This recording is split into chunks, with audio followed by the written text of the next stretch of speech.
What's good? Welcome back to the channel. Chris back with another video for you guys. And if you have a pickup truck and you're deciding to do a undercoating job, then definitely take a listen because I decided not to. I did use some rust converter to do the rust and stuff like that. And the reason why I came up with this idea because I painted my grill yesterday.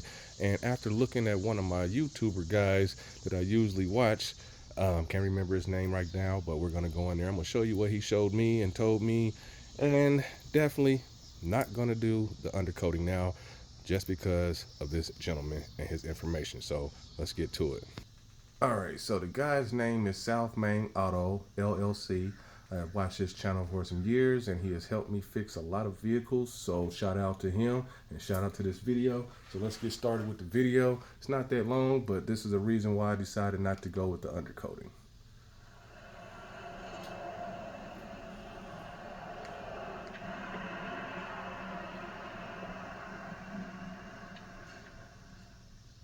Hey there, viewers. Welcome back to the Self-Made Auto channel. So you can see we got this 2011 Chevrolet up on the lift. And it's got about 55,000 on it. And of course the ball joints are shot, the brakes are junk.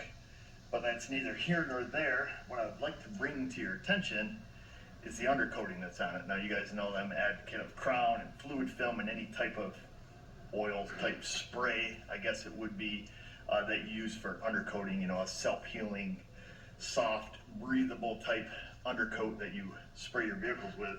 Now this vehicle happens to belong to a friend of mine, and I know when he bought this thing brand new, he had taken it to have it Z-barted. And it's a company around here that sprays this black tar, solid, nasty crap all over your car, and you have to go back every single year and have them reapply it. I just want to put this video out as a cautionary if you live in the Northeast Salt Belt or in that region, or you're moving here from out of town and you got a nice car, do not have this stuff sprayed on your car. It is an absolute disaster, as all paintable type undercoatings are. As you can see, this stuff is super thick.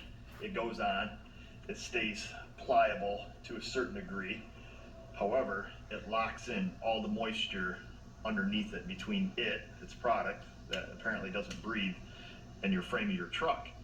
And it just literally rots it from the inside out while giving it this nice black sheen on the outside, giving it the appearance of, hey, it's black, it's shiny, it looks nice. But as you can see, once you dig underneath it and start digging it out, you're just gonna start punching holes through the frame. This truck will not live to be 10 years old. It will be in the scrap heap. And you can just get underneath this stuff and you start digging it off. It just is an absolute freaking mess. And it's kind of sad because it just hides everything. As it goes on, it gets applied just thicker and thicker every single year. And then you just come under. All right, so I'm gonna pause video for a minute and just wanted to say that I understand what he's saying for as the moisture being locked in. It's not gonna do anything but stay underneath this coating. And he says also that he will return or refuse work on, not return, but refuse work on doing vehicles with this stuff on there. So let's fast forward through a little bit more to where he's showing more spots underneath the vehicle. And start pushing them off. You can go just about anywheres. You just get behind this goopy crap. Start peeling. I mean, there's some shiny metal there, but this stuff makes a mess and it hides it all, unfortunately. So you think you're driving around like something nice and shiny, and this is it. This is what it does. I hate this stuff. Not to mention, this is now your wiring harness. Yep. I mean, this stuff is a disaster. It absolutely destroys your car. You'll have, ground points, like that are underneath there. That's Just bad. totally rot right out. You won't even see them. The body, does the same thing. Well, that there's not too awful bad underneath. Surprised the truck still has cab corners on it. I think it's had a box put on it at one point. But you can see it's starting to rot out up above the wheel arches. But this stuff is an absolute mess.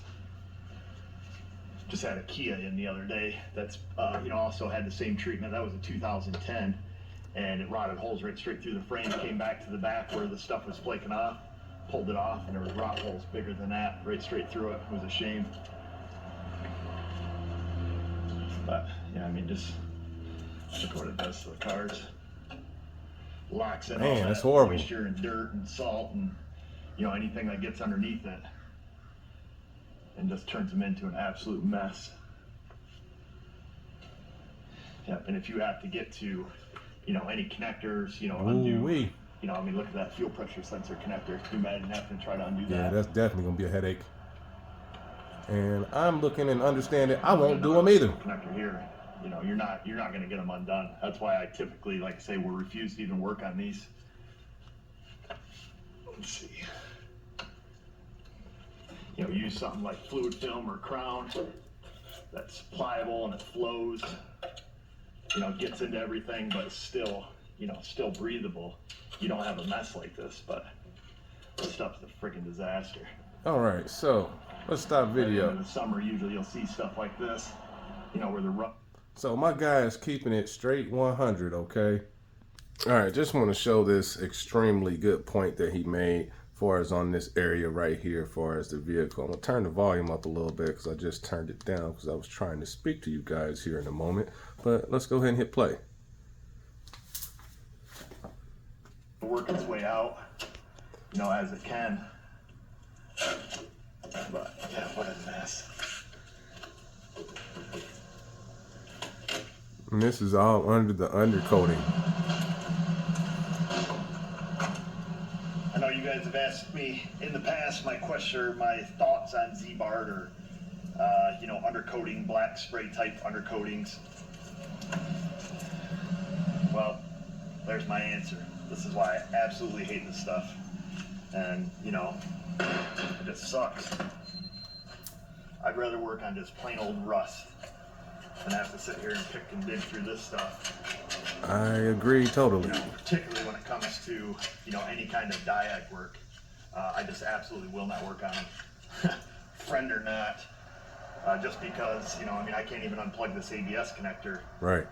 You know, to help me do this job better, because you're going to end up breaking it. Yes, you will. In the end.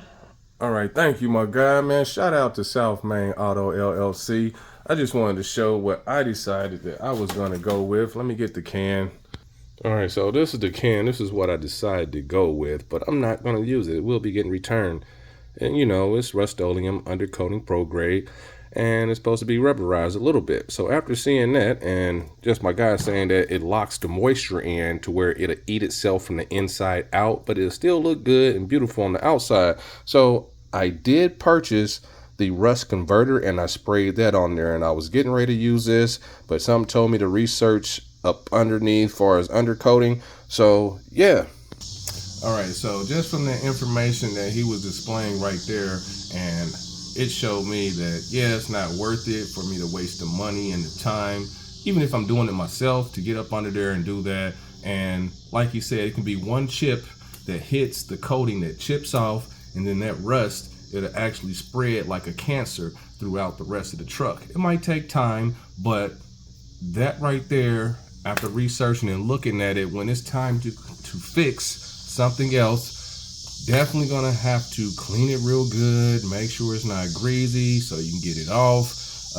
Control arm, stuff like that, they're gonna rot. Everything rots and depreciates through time. So I appreciate this video on him helping me, help you, help me. And if you haven't, subscribe to my guy's channel, South Main Auto LLC. And if you haven't, please subscribe to my channel for showing you this content from him. Like I said, this gentleman has helped me fix many cars that I usually don't work on, and I work on all types of year makes and models, but it's not a continuous basis for us which ones I work on. But you might decide to go ahead and undercoat your vehicle, but it's going to make it harder for the next mechanical person if you're not working on it yourself. So like he said, your connectors, your ground spots where you actually have an electric charge, you're just gluing it all on and coating it, and you won't be able to make certain repairs without getting that undercoating off. So just wanted to add this video. I started not to make this video, but yesterday I decided to paint my grill on my Ram, and you can see that video on the channel as well. But the reason why I'm not deciding on using the rust converter is that, well, not rust converter, the undercoating.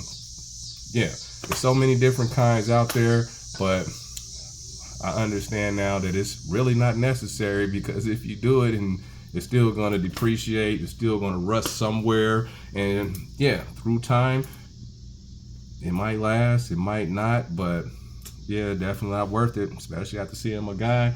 And I'm probably going to turn those vehicles down as well, just because I don't have to have the headache. So please hit the thumbs up, like, subscribe.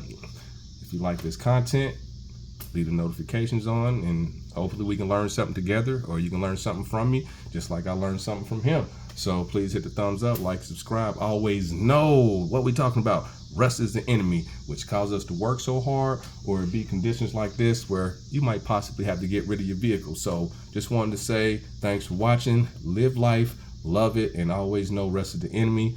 And until next video, guys, I'm out.